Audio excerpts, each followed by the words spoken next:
Hi friends, once again welcome to my video blog Ajay Tech Tips. ഞാൻ അജയ്, നിങ്ങളേവർക്കും സുപരിചിതൻ. അപ്പോൾ ഞാനിന്ന് വന്നത് ഓൺലൈൻ സൈബർ തട്ടിപ്പുകൾ ഇന്ന് ഏറ്റവും കൂടുതലായിട്ട് വ്യാപകമാണ്. അപ്പോൾ അത് എങ്ങനെ കറക്റ്റ് പോലീസുകാർക്ക് റിപ്പോർട്ട് ചെയ്യുക, ഇതിനു മുമ്പ് നമ്മൾ ചെയ്തിട്ടുണ്ട് എങ്ങനെ സൈബർ സെല്ലിൽ പരാതി കൊടുക്കുക.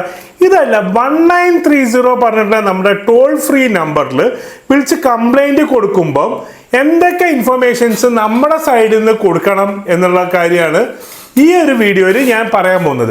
അപ്പോൾ അതെന്താണ് ഏതാ പറഞ്ഞതിന് മുമ്പ് ആദ്യമായിട്ടാണ് എൻ്റെ ചാനൽ കാണുന്നത് എന്ത് ചെയ്യുക, ഒന്ന് സബ്സ്ക്രൈബ് ചെയ്യുക, തൊട്ടടുത്തുള്ള കുഞ്ഞു ബെല്ലൈക്കൺ പ്രസ് ചെയ്യുക, ലൈക്ക് ചെയ്യുക, കമൻറ്റ് ചെയ്യുക, മാക്സിമം ഷെയർ ചെയ്യുക. അപ്പം പോയിന്റ് ഞാൻ ഈ ഫോണിൽ നോട്ട് ചെയ്ത് വെച്ചിട്ടുണ്ട്.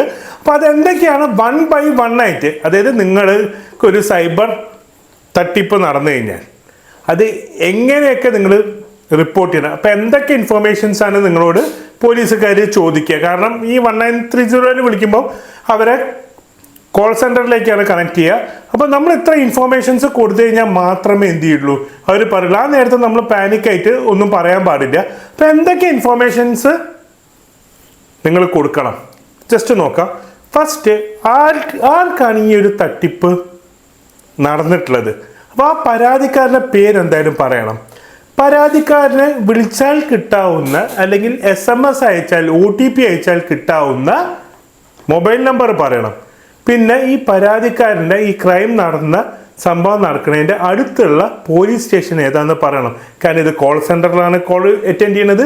മേ ബി ട്രിവാൻഡ്രം ആവാം, അല്ലെങ്കിൽ ഹെഡ് ക്വാർട്ടേഴ്സുകളിലായിരിക്കാം ആവാം. അപ്പം നിങ്ങൾ നിങ്ങളുടെ ഏത് പോലീസ് സ്റ്റേഷൻ പരിധിയിലാണെന്ന് നിങ്ങൾ പറയണം. ഇപ്പോൾ ഫോർ എക്സാമ്പിൾ ഞാൻ ഇപ്പം ബേപ്പൂരാണ് താമസിക്കണമെങ്കിൽ ബേപ്പൂർ പോലീസ് സ്റ്റേഷൻ പറയാം. കല്ലായി ആണ് താമസിക്കുന്നത് വെച്ചാൽ പന്നിങ്കര പോലീസ് സ്റ്റേഷൻ പറയാം. തൃശ്ശൂർ വിയൂരാണെങ്കിൽ വിയൂർ പോലീസ് സ്റ്റേഷൻ പറയാം. അങ്ങനെ ഏതാണോ ജില്ലയുടെ നിങ്ങളുടെ പോലീസ് സ്റ്റേഷൻ്റെ പരിധി, ആ പോലീസ് സ്റ്റേഷൻ്റെ പേര് പറയാം. പിന്നെ ഏത് ജില്ലയിലാണ് നിങ്ങൾ എന്ന് പറയാം. കാരണം കേരളത്തിൽ തന്നെ പല ജില്ലകളുടെ പേര് സെയിം, ജില്ലയിലുള്ള സ്ഥലങ്ങളുടെ പേര് സെയിം. ഫോർ എക്സാമ്പിൾ പുത്തൂർ എന്ന് പറഞ്ഞ സ്ഥലം പാലക്കാടുണ്ട്, കോഴിക്കോടുണ്ട്, തൃശ്ശൂരുണ്ട്, നടുവട്ടം മലപ്പുറത്തും ഉണ്ട്, കോഴിക്കോടും ഉണ്ട്. അപ്പം നിങ്ങളുടെ ജില്ലയുടെ പേര് അവിടെ മസ്റ്റായിട്ട് പറയണം. അത് പാനിക്കായിട്ട് പറയാതിരിക്കരുത്. പിന്നെ ഏത് ബാങ്കിലത്തെ അക്കൗണ്ടിലത്തെ പൈസയാണ് തട്ടിപ്പിനായത്, അപ്പം ബാങ്കിൻ്റെ പേര് പറയുക, ആ ഡീറ്റെയിൽസ് പറയുക. പിന്നെ എത്ര എമൗണ്ട് നിങ്ങളെ പറ്റിച്ചു അതും നിങ്ങൾ പറയാം. അത് ഒരു കള്ളത്തരം പറയാൻ പാടില്ല. കാരണം പലവർക്കും പൈസ പോയത് അവർക്കത് മോശമാണ് വിചാരിച്ചിട്ട് എമൗണ്ട് പറയാതിരിക്കും. അപ്പം നിങ്ങൾക്ക് എത്രയാണോ പോയത് അത് പറയുക. പിന്നെ നിങ്ങൾക്ക് നിങ്ങളുടെ ബാങ്ക് അക്കൗണ്ട് നമ്പർ പറഞ്ഞു കൊടുക്കുക. തുകയുടെ നഷ്ടപ്പെട്ട UPI ID ഇപ്പോൾ ഏത് ബാങ്കാണെങ്കിൽ ബാങ്ക് അക്കൗണ്ട് വഴിക്കാണെങ്കിൽ ബാങ്ക് അക്കൗണ്ട് പറയാം. ഇപ്പോൾ ഗൂഗിൾ പേ ആണ്, ഫോൺ പേ വഴിക്കാണ് നിങ്ങൾക്ക് പൈസ നഷ്ടമാവണമെങ്കിൽ എന്ത് ചെയ്യുക, UPI ID പറഞ്ഞു കൊടുക്കുക. പിന്നെ ഓരോ ഇടപാടിൻ്റെയും ട്രാൻസാക്ഷൻ ID, ഇപ്പോൾ UPI ID ഒക്കെ വെച്ചാൽ ലാസ്റ്റ് ഗൂഗിൾ പേൻ്റെ അവസാനം നമ്മൾ പേയ്മെൻറ്റ് നടത്തി കഴിഞ്ഞാൽ കാണാൻ ഒരു ട്രാൻസാക്ഷൻ ID ഉണ്ടല്ലോ, ആ ID പറഞ്ഞു കൊടുക്കുക. അതല്ലെങ്കിൽ എന്ത് ചെയ്യുക, ബാങ്ക് ത്രൂ ഉള്ള ട്രാൻസാക്ഷൻ വെച്ചാൽ നിങ്ങളുടെ UTR നമ്പർ ഉണ്ട്, നിങ്ങളൊരു പേയ്മെൻറ്റ് നടത്തി കഴിഞ്ഞാൽ കിട്ടുന്ന നമ്പർ, അക്നോളജ്മെൻറ്റ് നമ്പർ, അത് പറഞ്ഞു കൊടുക്കുക.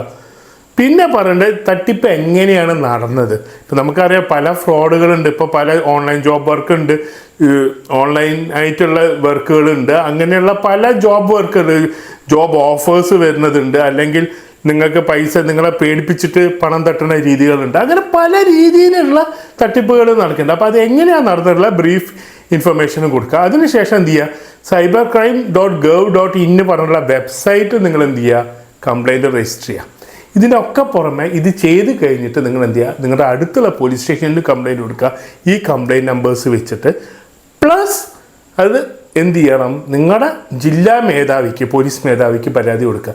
ജില്ലാ മേധാവി പറയുമ്പം സിറ്റീസിലാകുമ്പോൾ കമ്മീഷണർ, റൂറൽ ഏരിയയിലാകുമ്പം സൂപ്രണ്ട് ഓഫ് പോലീസ് അവർക്ക് കൊടുക്കുക. ഇപ്പോൾ ഫോർ എക്സാമ്പിൾ കോഴിക്കോടാണെങ്കിൽ കോഴിക്കോട് കമ്മീഷണർക്കും, വടകര, മുക്കം, താമരശ്ശേരി, കൊയിലാണ്ടിയൊക്കെ ആണെങ്കിൽ ആർക്ക് കൊടുക്കണം, റൂറൽ SP. ഇപ്പോൾ I think Calicut rural SP office വടകരയാണ്. അപ്പോൾ ഈ ഒരു ഇൻഫർമേഷൻ ഞാൻ നിങ്ങൾക്ക് തരാം. കാരണം പല ആൾക്കാർക്കും സൈബർ തട്ടിപ്പുകൾ നടന്നിട്ട് അത് എങ്ങനെ പരാതിപ്പെടണമെന്ന് അറിയില്ല. ഇപ്പം എന്നെ വിളിക്കാറുണ്ട്, ഞാൻ പറഞ്ഞു കൊടുക്കാറുണ്ട്. അപ്പോൾ ഈ ഒരു വീഡിയോ ചെയ്തിട്ടുണ്ടെങ്കിൽ എനിക്ക് എന്ത് ചെയ്യുക, ആ വീഡിയോയുടെ ലിങ്ക് അങ്ങ് കൊടുക്കുക. പിന്നെ ഇത് ഭയങ്കര ഇൻഫോർമേറ്റീവ് വീഡിയോ ആണ്. അത് നിങ്ങൾ ലൈക്ക് ചെയ്തില്ലെങ്കിലും മാക്സിമം സുഹൃത്തുക്കൾക്ക് നിങ്ങൾക്ക് ഷെയർ ചെയ്യാം. അപ്പോൾ മറ്റൊരു വീഡിയോ കാണുന്നവരെ good bye, stay safe, take care.